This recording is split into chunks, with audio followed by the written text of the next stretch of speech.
Issue 46.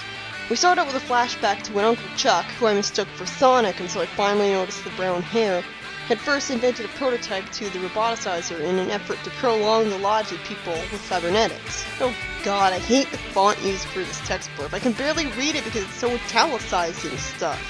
Anyways, in a panel where he looks absolutely terrible, just reminds me of why I like his robot design instead, Uncle Chuck says in horror that he's accidentally turned his brother into a mindless machine. How do you accidentally program a machine to do that? You'd think he'd know what his own machine was capable of. So, is this how Sonic's father got roboticized? This is interesting.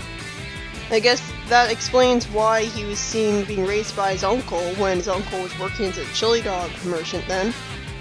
Then we see Uncle Chuck projecting an image onto curtains, and his eyes look weird because he had installed the latest digital video technology to his eyes to be a better spy. This allows him to not only record what he sees, but also play back any pre-recorded video. Oh, and also Dulcie's here. And she acts like the Cloud Cookie Lander by asking if he has a bunch of movie stations too. Chuck explains that a video retrieved by a spy network is a byproduct of a secret surveillance system in the former Royal Palace that provides proof that Robotnik had actually sabotaged the original roboticizer. So that makes a lot more sense. I was half expecting that. Also, it looks like his first name is Julian and not Ivo in this continuity. At least it's an actual name and one that's easy to know how to pronounce. Chuck gets comforted over how he feels bad about himself for not being able to rescue more Robians. And then we cut to them sitting in the woods at a night campfire for a military retreat, which I don't think I ever find out what they're actually planning to do here. With Chuck saying that Eggman knew that his guilt from what he thought he did would force him to resign as the kingdom's scientific advisor to be a chili dog maker. This provides an actual explanation for why an inventor is squandering his talents working as a chili dog maker, as well as why the king didn't just have Chuck as his scientific advisor, because Chuck quit. Chuck, still feeling sorry for himself, making himself more sympathetic, complains that he didn't even know about the existence of the Death Egg until it was almost too late. It does make sense that not every robot of Eggman's would be told about his every new plan. He wasn't exactly on the highest rung, but he was still around Eggman a lot, wasn't he? You'd think he would have overheard something. A bunch of eyes pop out of the bushes, which worries the freedom fighters, but then they're revealed to be a bunch of other freedom fighters known as the Wolf Pack. Intimidating biker gang name, grumpy muscular dudes. Somehow I don't find these people trustworthy. At the very least they have standout designs makes me interested in them, especially Lupe. One of them explains that Robotnik's building a new line of superbots. And yep, just as I expected, these assholes really aren't trustworthy because we see for the first time discrimination against Robians, as one of them accuses Uncle Chuck of being Robotnik's spy. Fortunately, Jeffrey comes in and tells everyone to quiet down before they'll track the entire planet. Never mind. I thought he was coming in to be the voice of reason and defending Chuck, but instead he reveals that he was spying on him, because he's suspicious too. I guess it is possible, I can't see where they're coming from here. I guess it is possible that Eggman could have somehow discovered Chuck had regained free will and robbed him of it and made him his spy that way. So maybe Jeffrey and them are just being careful. But I really wasn't expecting him to be racist against Robians. He also points out that the agent who had uncovered Chuck's video earlier was in fact the traitor dog Sleuth, even if it was weeks before he made his inexplicable betrayal. Jeffrey snorks that one spy is covering for another, and Dulcie has a pretty good line where she remarks, "We didn't know you sniffed, we just thought you smelled." Well, it's good in the sense that he really deserves it at this point. And then Jeffrey says that he thinks the entire spy network and supposedly phony video, how is it phony anyway, are just a ruse to cover up Chuck working for the other side. Even though it should be blatantly obvious that with Chuck spending so much time at Knothole, you'd think if he was being used as a spy all along, Eggman would have found Knothole by now.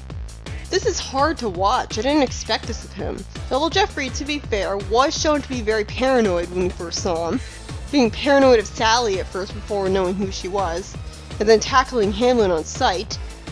Maybe him being paranoid due to once working for the Royal Guard, which is all about paranoia, isn't too out of character. This is his major flaw, so it's about time that it came back after being dropped for a while. I really like Sonic's response to this. Are you naturally this stupid or do you practice? But I think pointing out that Knothole's location hadn't been sent to Eggman yet would have been a better retort.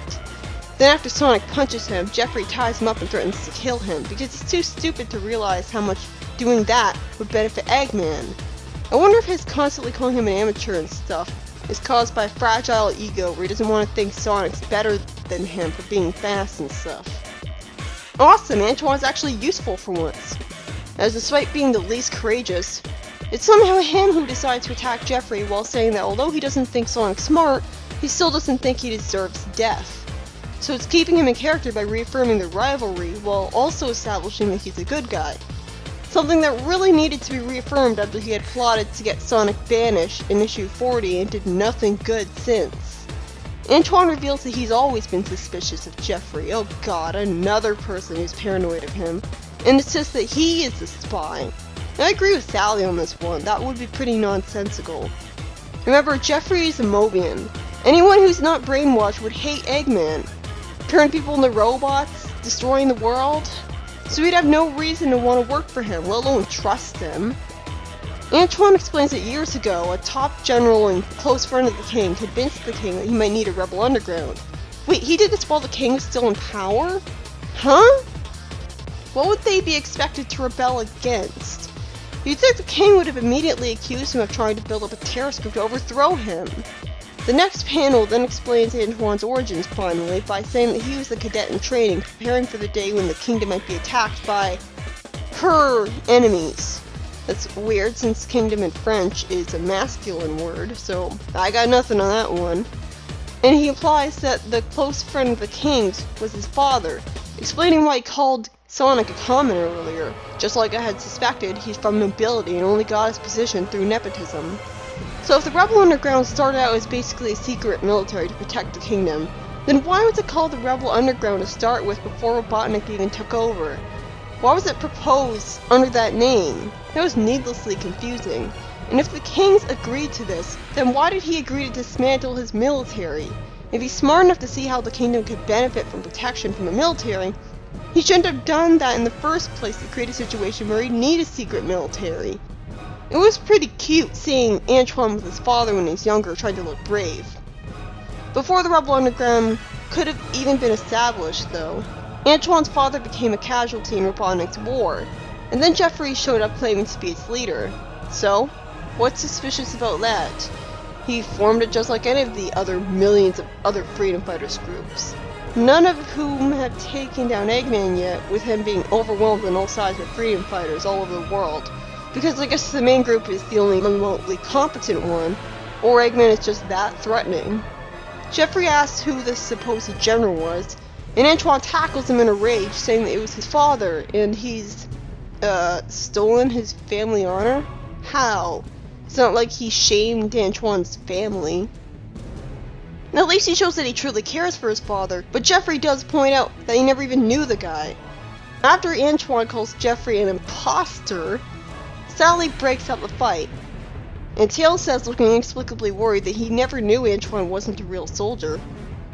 And yet Sonic did, talking casually about it like he knew it all along. If he's Tails' friend, you'd think he wouldn't have kept him in the dark about this arbitrarily. It's said that Antoine was too young to be a soldier, and just wears his uniform as a tribute to his father. I've always assumed Antoine was never a real soldier at his age, although I hope I'm not expected to believe he's able to fit into his father's uniform. Bunny explains that she thinks Antoine used to be a dashing hero, even saving her life before she'd been half roboticized. But with being rejected as a suitor by Sally and missing the love from his father, he kind of lost his way, which is supposed to be the explanation for why he was, as Tails put it, such a doofus. You sure he wasn't always this way? And what exactly does he mean by that? That's so general and vague. I can only take it to mean that he just became more of a jerk from craving affection, since I don't see how craving affection would make him a coward. But I'm pretty sure Sonic's vicious bullying of him earlier on might have had something to do with that too, just a thought. It is really sweet of Tails to actually care about this and feel sorry for Antoine, and want to talk to him after he had stormed off. He hadn't shown any sort of sympathy for him at all since all the way back in that Antoine saves them with the hot air balloon story. Bunny comforts Antoine alone by saying sincerely that she thinks he's very brave, which kind of comes out of nowhere. It does make sense, as being brave doesn't have to be just about being fearless. It can also be about fighting through the fear.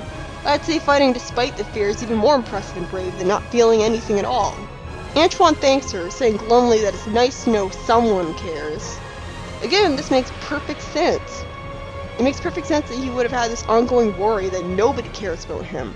Look at the way he was bullied earlier, and how even now he's not exactly cherished openly in the group. Can you blame him for feeling unloved when he's the least popular in the group? If there's any reason at all for him to be sympathetic, it's this, that he's the scrappy underdog nobody likes. And that's certainly relatable, so it's a shame the self-aware, insecure side of him is so rarely shown. And this isn't even the first time he's felt this way. Felt insecure about the idea that he might be seen as useless.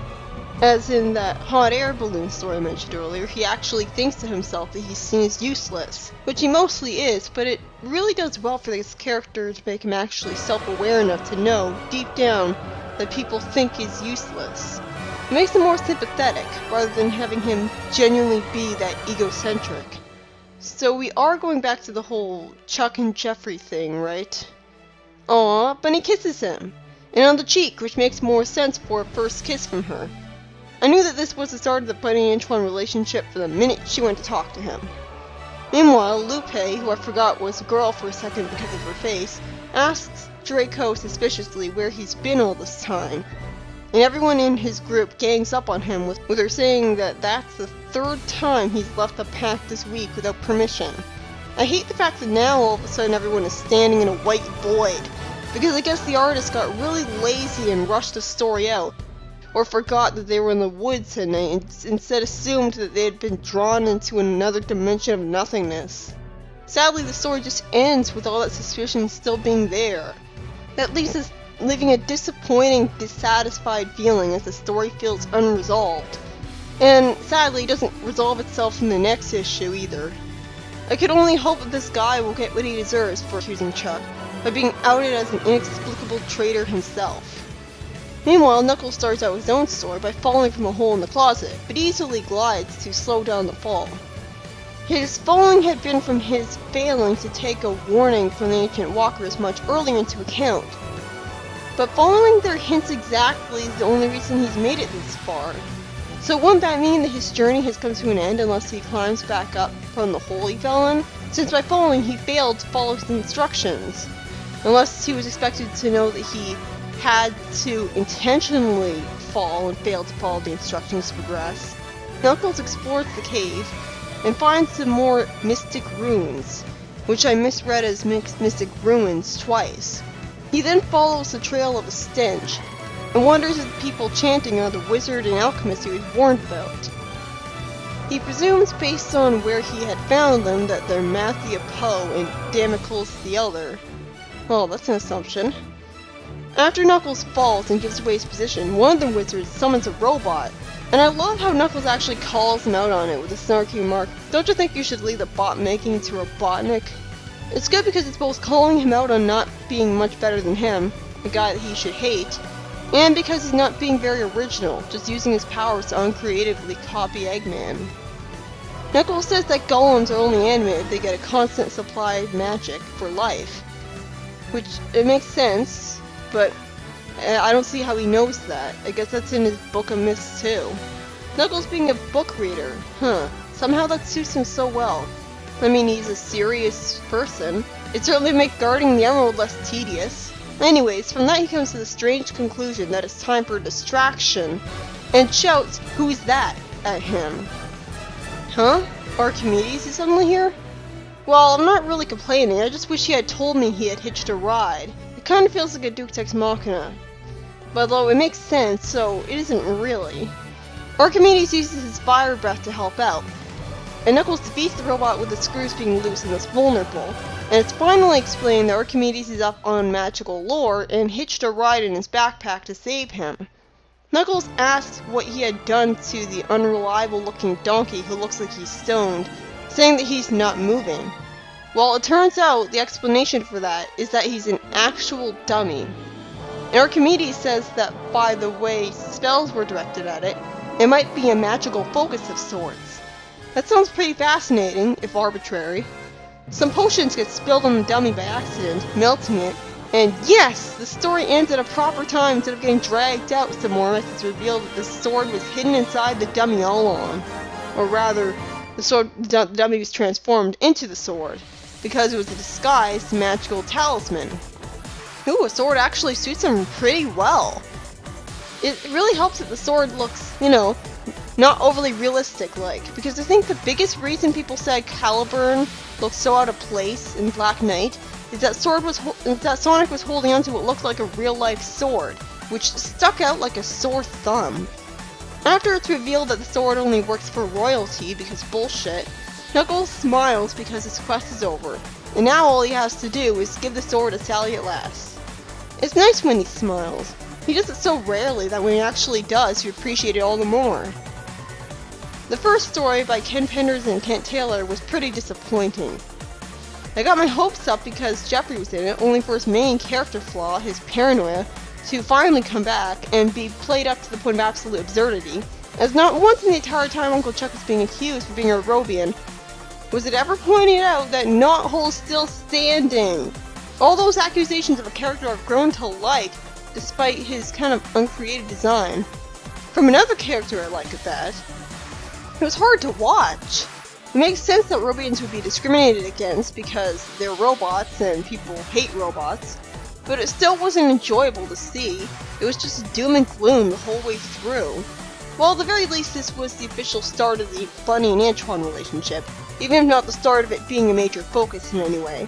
It is a really charming relationship, making both of the characters more sympathetic and easy to root for, as they finally get to showing someone they love them. It adds a real sense of heart to the freedom fighters, having two as a couple. I just hope this is for real this time, and not a one-time thing again like when Antoine first kissed her for protecting him in Robotropolis. So I liked that, and I liked how this was an issue about backstory, giving us more in-depth info about how Eggman adapted his roboticizing technology from that of Uncle Chuck, and an actual explanation for why he downgraded to a chili dog salesman, and what happened to Sonic's father, as well as giving Antoine backstory too, albeit one that I already figured out on my own.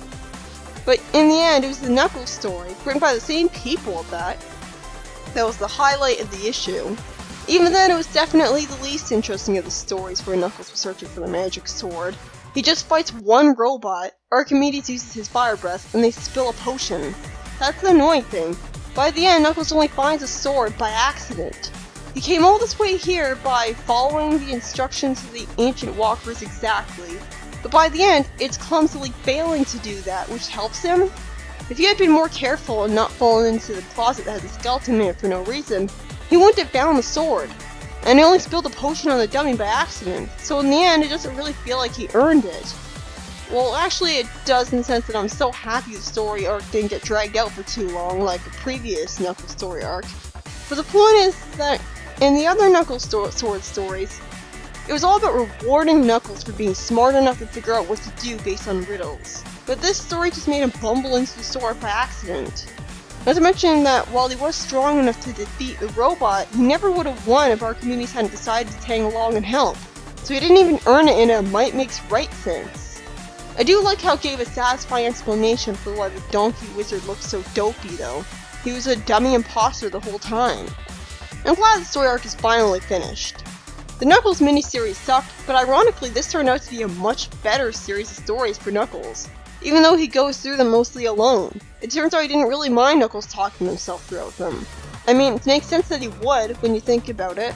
He spent so much time alone on his island, especially in the games. Why wouldn't he get into that habit of talking to himself just to feel less lonely? So next up is issue 47. Oh, sorry, it's actually the Sonic and Knuckles Battle Royale.